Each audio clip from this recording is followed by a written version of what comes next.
How to create a Melbet account. Initially, simply go to this website right here, that is melbet.mobi.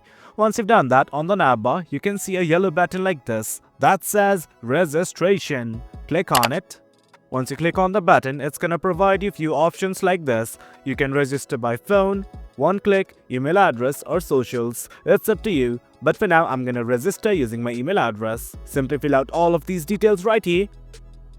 And once you've done that, do note if you have a promo code, enter it right here. Once everything's okay, simply click on register.